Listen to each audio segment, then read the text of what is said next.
Morning children, welcome back to e-learning classes of PNMRC High School. Hope you all are safe.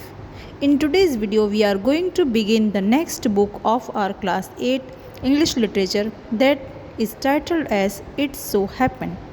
It is your supplementary book and it's completely filled with very interesting stories. Let's move to story number 1, How the Camel Got His Hump. The world had just begun and the animals were working for humans.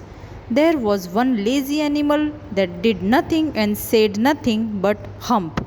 Even the clever Jinn was at his wits' end.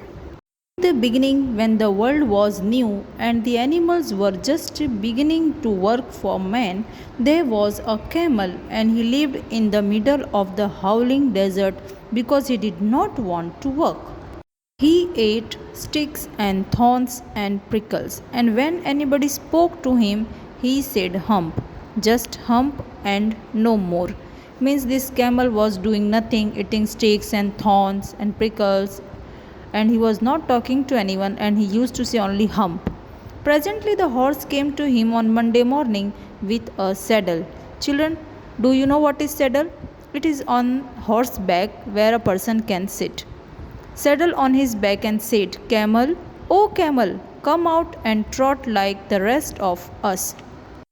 Hump, said the camel, and the horse went away and told the man. So children, here we come to know that the camel is really very lazy and not ready to do any work, instead saying hump. Presently the dog came to him with a stick in his mouth and said, Camel, oh camel, come and fetch and carry like the rest of us. Hump, said the camel, and the dog went away and told the man. Children, alike horse, dog too went to man to complain about this camel. Presently the ox came to him with the yoke on his neck. Children, what is yoke?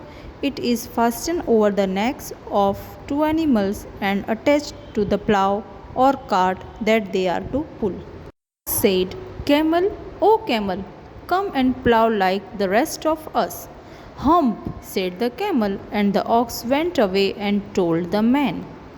At the end of the day, the man called the horse and the dog and the ox together and said, 303, I am very sorry for you, but that hump thing in the desert can't work, or he would have been here by now.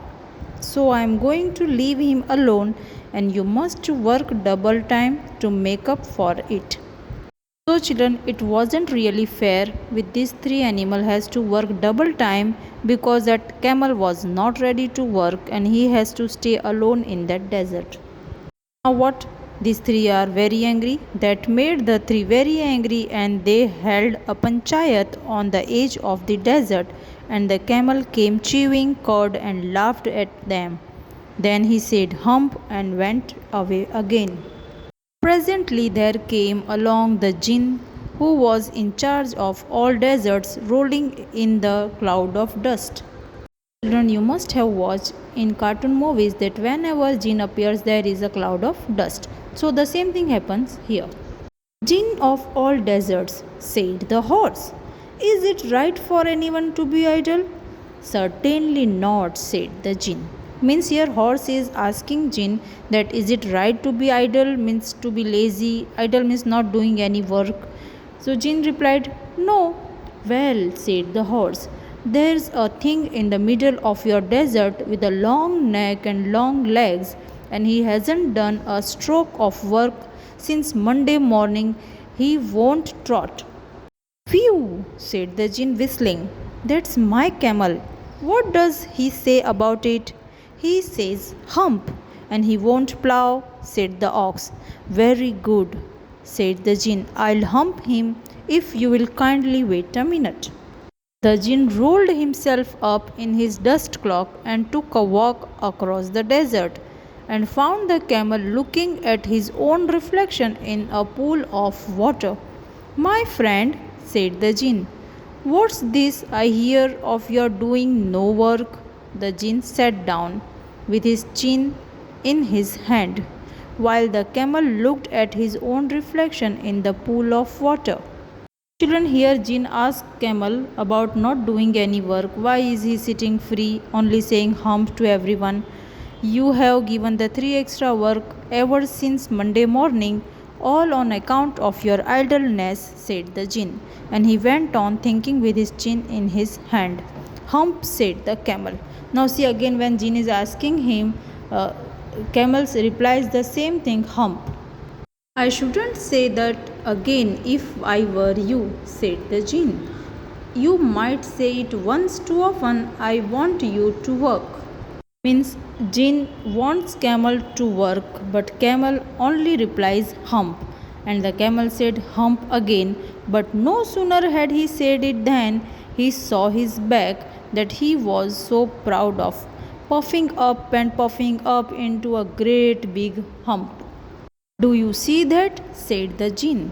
That's your very own hump that you have brought upon your very own self by not working.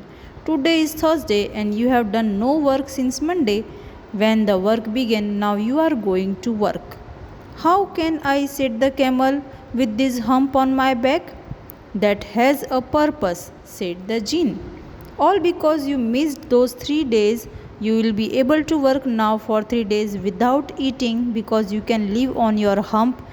Don't you ever say I never did anything for you. Come out of the desert and go to the tree and behave. And the camel went away to join the tree. And from that day to this, the camel always wears a hump. We call it hump now, not to hurt his feelings. But he has always never yet caught up with the 3 days that he missed at the beginning of the world, and he has never yet learned how to behave. Children, this was really very interesting story about the hump of the camel, and hope you all understood it very well. Now children, here are few question answers on page number 3. The first one is, what task do you think were assigned to the dog and the ox? So dog was asked to carry the stick and ox to plow the field. Next one is, why did the camel live in the middle of the desert? So the answer is, camel was really very lazy. He lived in the middle of the howling desert because he did not want to work. What made the dog, the horse and the ox very angry? So children, these three has to work double because the camel was not working, so that made them angry. Fourth question is, how did the Jinn know the horse was complaining against the camel? So here children, Jinn was the in charge of all deserts, and when horse said with the long neck and long legs, Jinn immediately knew that he is talking about the camel. Children, on page number 5 there are 4 more question answers. The camel was looking at his own reflection in the pool. What does it suggest to you about the camel? So the answer is that he was proud of his appearance, especially his back. The camel said hump repeatedly. How did it affect him? When the Jinn was trying to remind him for being lazy, he kept saying hump. Even the Jinn warned him not to say so, but he kept on saying, and his back puffed up into a big hump as a result of his repeating the word and by not working.